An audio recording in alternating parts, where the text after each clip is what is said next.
Nadjar. L'OM est toujours 7ème en ce lundi soir, mais les sourires sont un peu moins larges que la semaine dernière. Certes, les Olympiens se sont qualifiés jeudi.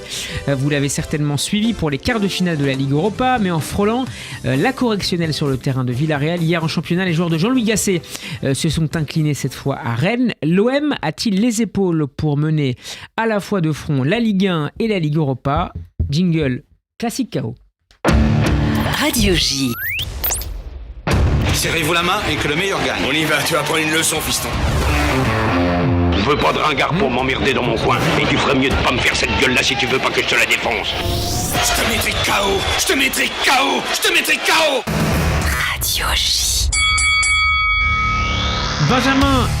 Benjamin, tu défends l'idée que Marseille a les capacités d'aller peut-être jusqu'au bout, peut-être pas jusqu'au bout, mais en tout cas de mener de front ces deux compétitions. Alors qu'Alexis, tu es plus circonspect, si j'ai bien compris. Tu veux commencer, Je peux Alexis? commencer, Allez, c'est parti, 30 secondes pour toi. Là, Et c'est Clément Pernet qui va arbitrer. Alors, bien que Gasset nous ait surpris match. avec autant de victoires consécutives et on s'attendait pas à ça, et bravo à lui. Ceci dit, les adversaires étaient pas forcément d'un haut niveau. Là, on arrive sur du top niveau. Villarreal à domicile, c'était pas pareil qu'à l'extérieur avec des circonstances particulières. Même si Marseille a mérité, sans sujet. Rennes, c'est difficile. Ils ont gagné que 2 matchs à l'extérieur. Là, ils enchaînent avec le PSG. Et on arrive vraiment dans la partie décisive pour Marseille. Donc, je ne pense pas que Marseille peut aller au bout dans les deux compétitions. Surtout qu'en demi, s'il passe contre Benfica, ce qui n'est pas non plus fait, il joue Liverpool. Donc, pour moi, Marseille ça va être difficile. 30 secondes pour toi, Benjamin. Aller au bout dans les deux compétitions, c'est sûr que c'est un petit peu ambitieux. En tout cas, la position que je défends, c'est de dire que aujourd'hui, en tout cas avec Gasset, ce qu'on a vu ces derniers matchs se poursuit. En fait, les deux défaites n'arrêtent pas tout. Encore une fois, il faut essayer de garder un peu de mesure dans un sens comme dans l'autre.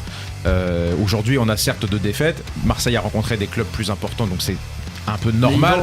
On se doutait bien que les victoires qu'ils avaient enchaînées allaient avoir un petit coup d'arrêt. En revanche, je pense qu'il y a une vraie évolution du club. On le sent mentalement, on le sent techniquement, tactiquement. L'OM est un autre club depuis l'arrivée de Gasset. Donc allez, là, les 2 défaites ne changent pas. Additionnel, Alexis. Alors, encore une fois, moi, je ne remets pas en cause l'apport de Gasset à Marseille. Je pense simplement que on s'est beaucoup enflammé, que là, face à des clubs de concurrents directs, ça va pas le faire. Benjamin, pour conclure, avant de céder la parole à Clément. Je pense que vraiment Gasset a amené quelque chose qui se confirme. Même dans les défaites, finalement, on voit des choses qui sont différentes. Et donc, c'est pour ça que je pense que l'OM a quand même beaucoup plus de chances d'aller plus loin désormais. Merci à vous deux. Clément, Pernia. Je vais faire un malheureux, mais je vais donner le point à Alexis. Pour la simple et bonne raison que... on a trop peu de garanties sur ce on a une garantie là sur les 3-4 derniers mois, mais on a peu de garanties sur à long terme ce qu'est capable de faire l'OM. Et il y a un élément que vous n'avez pas évoqué, c'est le calendrier. Marseille va recevoir Paris. Donc c'est le 31 mars. Va recevoir Lens, va jouer tous les gros là. Il y a Lille aussi, je crois. En avril. Et ça me paraît vraiment. Je pense que ça peut être un peu. La marche peut être un peu haute pour eux. Je rappelle qu'ils ont que 2 victoires à l'extérieur depuis le début de la saison. Donc vous imaginez que l'OM est 10e à 4 points. Déjà, mais 4 points de Lille et de Nice, 4e et 5e. En fait, la question, c'est est-ce qu'ils vont être européens et se qualifier pour la Ligue des Champions, moins pour le top préliminaire, c'est 4e. C'est pas si loin que ça. 4e, cette année, ils vont 4e. C'est 4 points, c'est pas non plus énorme. Voilà, en conférence. Et ceci dit, c'est peut-être pas mal pour la France. Barrage Ligue des Champions, c'est la 4e place, donc c'est 4 points seulement. C'est pas énorme. Mais là, ils vont jouer, ce que disait Clément, est-ce que j'ai pas cité le nom de tous les matchs qu'ils vont jouer, mais c'est un peu ça. Là, ils vont jouer quand même les adversaires à leur niveau et leur concurrent direct. Leur niveau espéré, donc, en tout cas. Oui, leur concurrent direct, et donc ça va quand même être une autre paire de manches. Un mot Ouais, vas-y, je voulais qu'on écoute Jean-Louis Gasset. Est-ce qu'on peut écouter Benjamin et Talaria? Allez, on va écouter Jean-Louis Gasset et on cédera la parole juste après Benjamin. L'absence de turnover, on a des joueurs que j'espère on va récupérer après la trêve pour pouvoir tenir ce rythme infernal de jouer jeudi des matchs de Coupe d'Europe et dimanche des matchs de championnat. Il faut avoir un effectif plus conséquent. Donc j'espère qu'on va récupérer quelques joueurs. Jean-Louis Gasset après la défaite des Marseillais à Rennes. Benjamin?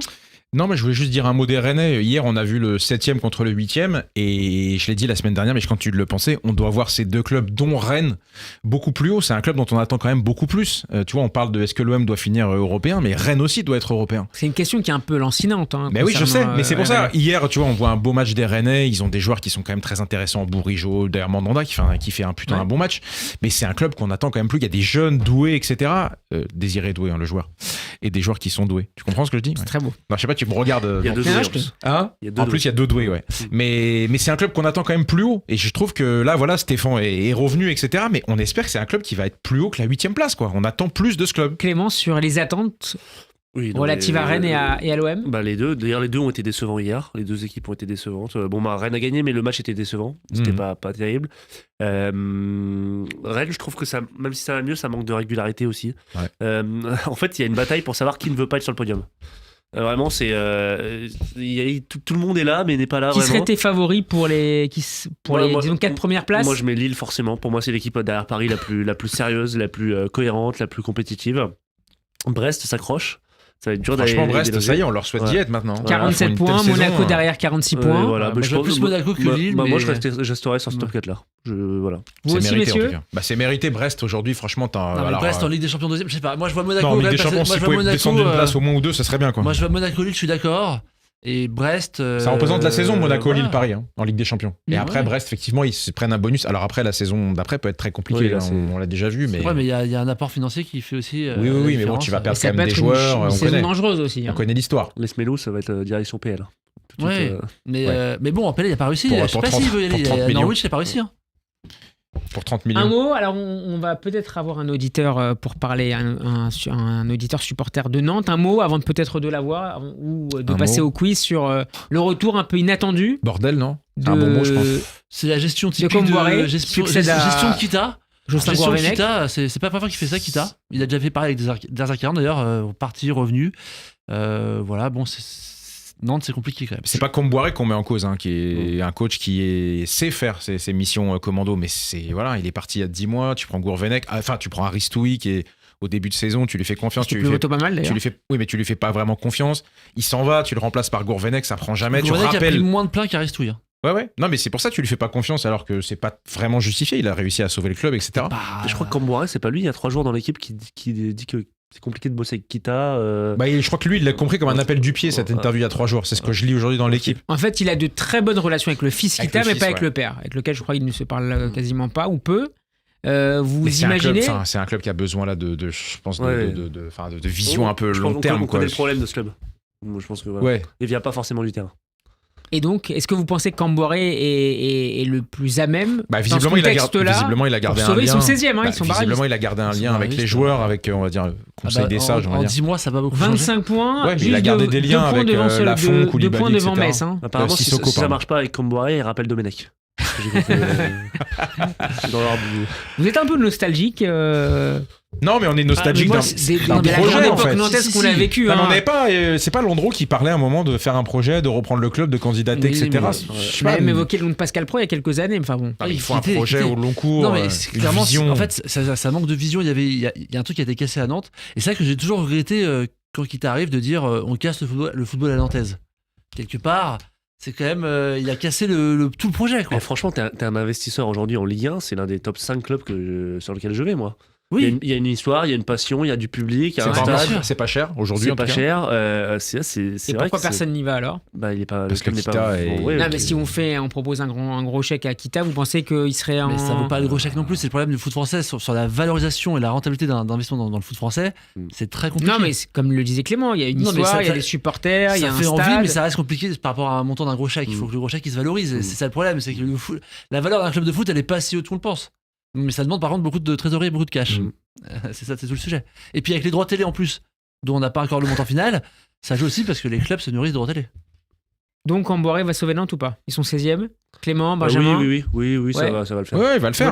Vous les voyez pas descendre? Moi, je sais pas, et je souhaite à Nantes. Je vois Montpellier pour le coup descendre. Il y a pire, Il y a pire. Metz, Clermont, bon. La charrette est. Ouais, mais Metz, là, ils ont pris Mikutadze qui est revenu de l'Ajax, qui marque beaucoup. Très fort. Non, mais ça va compter dans leur met des buts, quoi, qu'ils peuvent compter à la fin. À Nantes, t'as pas un buteur. Mostafa Mohamed était bon en début de saison. Ah, depuis qu'il est revenu à Cannes, il met plus un pied devant l'autre. C'est compliqué. Ouais. Et il n'y a pas d'attaquant en fait. Ils ont pris Kadewere, mais Kadewere, pareil, montre que c'est un très bon joueur de Ligue 2. Non, mais hier, tu parlais de Saint-Etienne. Il avait mais été regarde. plutôt bon à Nantes, à Lyon. Oui, Pas un mais joueur de Ligue 2 quand même. pas mal. il Ligue n'a pas 2, été t'exagères bon. quand même. Il a pas été bon à Lyon. Non, il était bon au Havre. Et à Lyon, il n'a pas passé de cut. Tu vois, c'est dur, intéressant, mais c'est dur, Alexis. non, tu vois Cardona à Saint-Etienne, à Brest, quand il était en Ligue 1, il a mis des beaux buts, au Monaco notamment.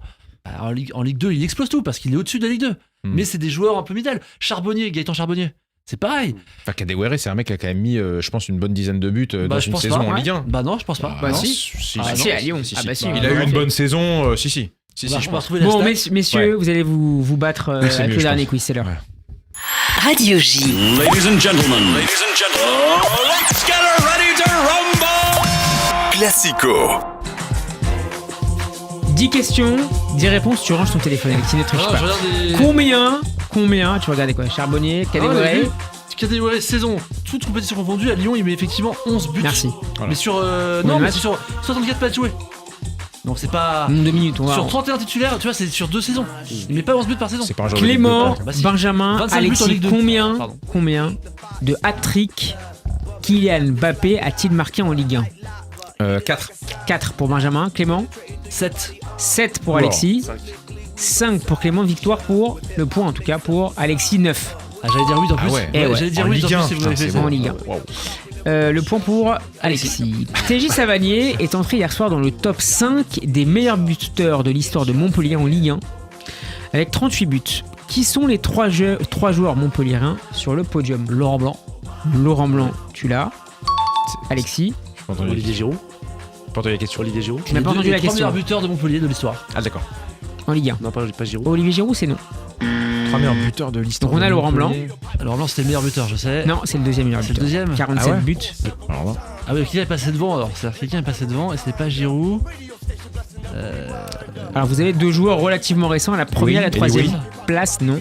Mais non. Bah, pourquoi pas Vous en avez un assez facile à trouver. Laurent Robert Non. Robert Wedek Bah non. Mais non. Wedek. Ah, c'est pas possible, on peut pas se concentrer avec un truc comme ça.